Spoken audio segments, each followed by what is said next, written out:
ඔයා හිතනවද තුන්වෙනි ලෝක යුද්ධය සාගරයේ රතු රැල්ලක් ඇති කරයි කියලා? ඇමරිකාව බයෙන් ගැහෙන කිසිම චන්ද්‍රිකාවකට අහු නොවෙන චීනය සාගර පතුලේ හදපු සබ්මරීන් නගරය ගැන ඔයා දැනන් හිටියද? සාගර පතුල කියන්නේ ලෝක බලවතුන්ගේ අලුත්ම යුද පිටිය. විශේෂයෙන්ම චීනය සහ ඇමරිකාව අතර. අද අපි කතා කරන්නේ චීනය සාගරයේ හැදුවා කියන භූගත සබ්මරීන් කඳවුරු සහ ඒ ගැන ඇමරිකාව දක්වන දැඩි බිය ගැන. මේ හැම දේම පටන් ගත්තේ 2008 අවුරුද්දේ. චන්ද්‍රිකා ඡායාරූපවලින් අනාවරණය වුණා චීනයේ හැයිනාන් දූපතේ යූලින් කියන ප්‍රදේශයේ අමුතු දෙයක්. කඳුකර ප්‍රදේශයක් අතරින් මුහුදට යන උමගක්. ඇමරිකානු බුද්ධ්‍යංශ මවිතයටපත් වුණා. මේක නිකන්ම උමගක් නෙවෙයි. මේක සාගර පතුලේ සැඟවුණු දැවන්ත භූගත සබ්මරීන් කඳවුරක ආරම්භය. හිතාගන්න මේ කඳවුර කොච්චර විශාලද කියනවා නම් එකවර සාගර පතුලේ කල්වරී වර්ගයේ ටයිප් 094 න්‍යෂ්ටික සබ්මරීන් 20ක් විතර සඟවන්න පුළුවන්. කිසිම ඇමරිකානු රේඩාර් එකකට කිසිම ඔත්තු බැලීමේ චන්ද්‍රිකාවකට මේ කඳවුර ඇතුලේ මොනවද වෙන්නේ කියලා හොයන්න බෑ. මේක සාගර පතුලේ තියෙන රහස් නගරයක් වගේ. ඇමරිකාවට තියෙන ලොකුම බිය තමයි මේ කඳවුරෙන් චීනයට පුළුවන් ඇමරිකානු ආරක්ෂක වලල්ලට නොපෙනී සාගරයේ ඕනෑම තැනකට න්‍යෂ්ටික සබ්මරීන් යවන්න.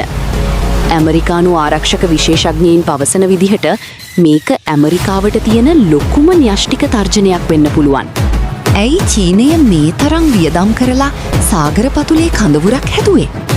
ඒකට හේතු කිහිපයක් තියෙනවා.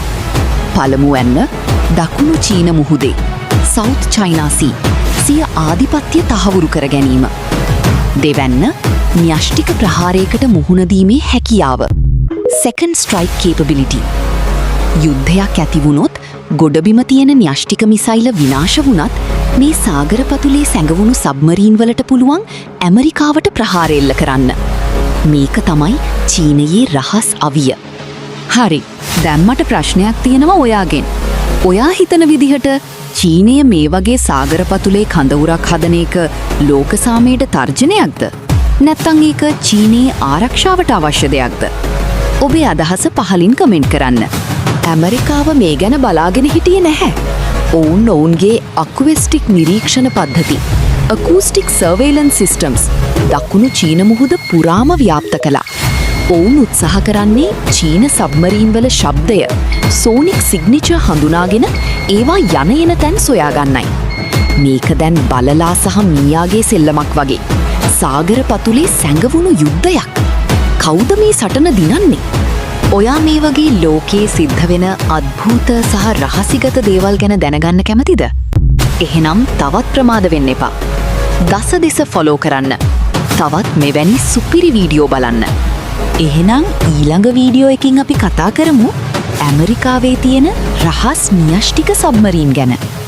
ඒක චීනයටත් වඩා බලගතුයිද? ඊළඟ වීඩියෝ එක බලන්න. දස දෙස සමග රැඳී සිටින්න. ස්තුතියි.